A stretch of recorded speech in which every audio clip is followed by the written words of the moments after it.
But you can live a long life and be perfectly healthy without a gallbladder. Okay, but 40% of the people who have their gallbladder removed end up having persisting complications and pain and symptoms for at least a year, sometimes a lot longer, either constipation or diarrhea, anal leakage. And you might even feel like a full sensation underneath your right rib cage that could refer to the right shoulder, or you might have something called Collinsign, which is the discomfort on the tip of your scapula on the right side. So if you reach your hand back there, it's like you might feel some weird thing going on. There's a couple things that I would highly recommend.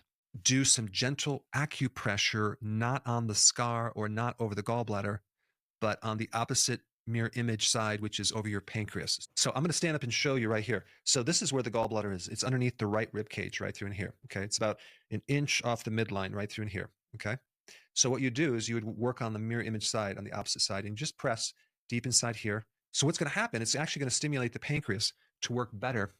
You'll find when you press into that left side, it's going to be very tender. Just go at your own pace and then keep working on it, like maybe 2 minutes twice a day. And you're going to find you're going to have better digestion, less pain. Also, your stool can tell you a lot about what's going on with your bile. If the stool is gray or pale or white colored, then chances are you need bile. If the stool floats, that means there's fat in it because you didn't break it down. That could mean you need more bile. The simple solution is just to take some bile salts after you eat. Now you have diarrhea. Okay. In this situation, it's the opposite of constipation. You don't want to take bile salts. Why? Because taking more bile salts is going to loosen up your stool even more and give you more diarrhea. There's a certain medication that you have to get with your doctor to get that kind of slows down this release of bile. And the other thing is, let's say you start taking bile salts and, oh, wow, that really handled my constipation, but then all of a sudden you got diarrhea. Well, that could mean that you just back off and take a lot less. I mentioned bile sludge, right? Which is basically a thickened material of cholesterol, and it's not developed into a stone yet, but it's on its way.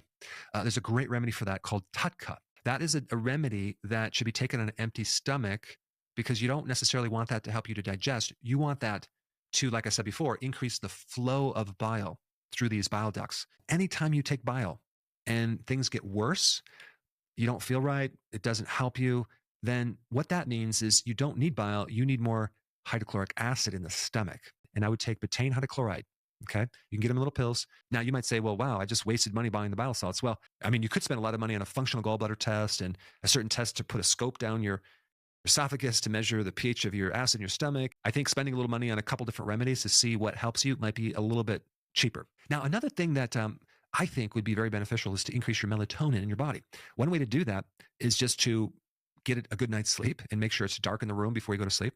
But you can also expose yourself to infrared by going outside more from the sun. You get infrared, or candles around at night, or a fireplace, or a campfire. All gives you this infrared, which will increase melatonin. And then another remedy that can help increase the production of bile from the liver is milk thistle. Also, beets can help. Dandelion greens is another one that can help. Artichoke. And as far as the diet in general, the macros should be low carb, moderate fat, not low fat, and moderate protein.